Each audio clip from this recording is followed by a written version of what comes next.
What happened afterwards, though, is not something I expected. I did not expect there to be such a massive, quick, rash cut to the federal government. I really expected it to be logical.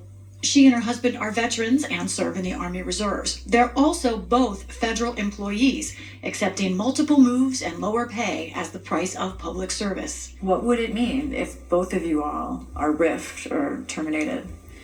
It means that we both will find new jobs. I think we'll bounce back. I can't say that about some other people I know. Like, we go to church with some other people that work for the USDA, and they're very worried. They're not alone. Nebraska is home to more than 17,000 federal employees. Per capita, that's a bit below the national average. But the U.S. Postal Service and military are two of the state's biggest employers. At the same time, it is a conservative state. I'd say it's a state that wants a smaller federal government. Eric Thompson is an economist with the University of Nebraska-Lincoln. It's a college town to some extent. He says Trump's actions aren't felt widely here yet, that some things like cuts to taxes and government spending could help Nebraska's economy. I think the problematic policies are the tariff regime and also the limits on legal immigration. Legal immigration is really important for our economy, certainly in this state. Last year, 37% of Nebraska's state budget came from the federal government. That includes Medicaid, research grants, roads, and bridges. But one of the biggest areas watching Trump's policies is the ag economy. When you're looking at your margins and your rate of return, I mean, you're squeezing pennies. Outside Nebraska's other big city, Omaha, Scott Thompson's farm roots stretch back over 3 generations. He says farm families like his are used to a bumpy financial ride. Was there a point you thought about getting out? Oh, yeah. Usually 5 days in the summer and 5 days in the winter. The tech has evolved, but not the seasons. Every spring, he fertilizes his fields that will grow corn and soy.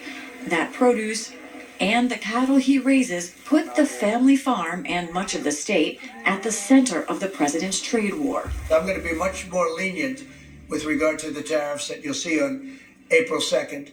I'm going to be much more lenient than they were with us. Trump has already sparked a tariff battle with China, possibly hurting farmers' demand, and he's threatened Mexico and Canada, which could further spike key supply prices, like for fertilizer. But Scott hasn't seen that yet.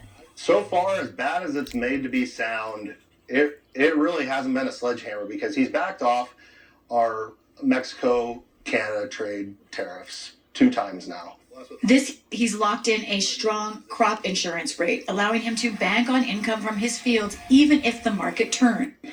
He likes what Trump and Elon Musk are doing to cut government and shift the trade balance. He also knows the risk to farmers. Absolutely. Yeah. Why is that? We've already been through this once. So we went through it in 2020, and it was a hand grenade that went off that time, and the prices fell out of bed. Made it through. We were subsidized by the government. Basically, the trade, the tariffs impacted the price, and it ended up being a really profitable year for farmers. Back in Lincoln, freshman college student Ezra Alami faces a major loss. Hello. Hey, how are you? The teaching student and native Nebraskans scholarship has been frozen and may be canceled.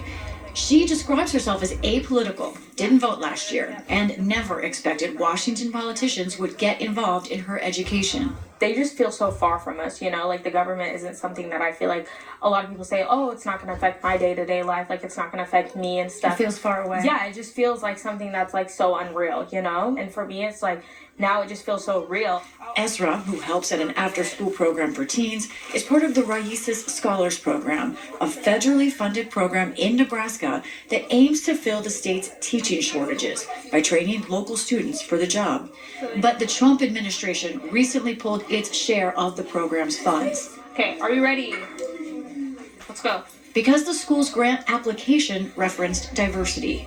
You had to be from Nebraska. It was literally just that. You just had to want to be a passionate teacher and teach in your communities.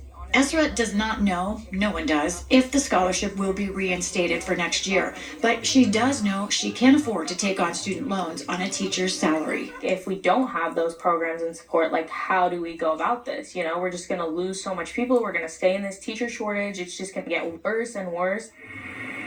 Nebraska's political landscape is a patchwork of rural red dotted by a couple of big blue cities. It's all 1,000 miles from Washington. But like the first signs of spring, the first signs of Trump's actions are here. And families, farmers, and others are closely watching for what's next. For the PBS NewsHour.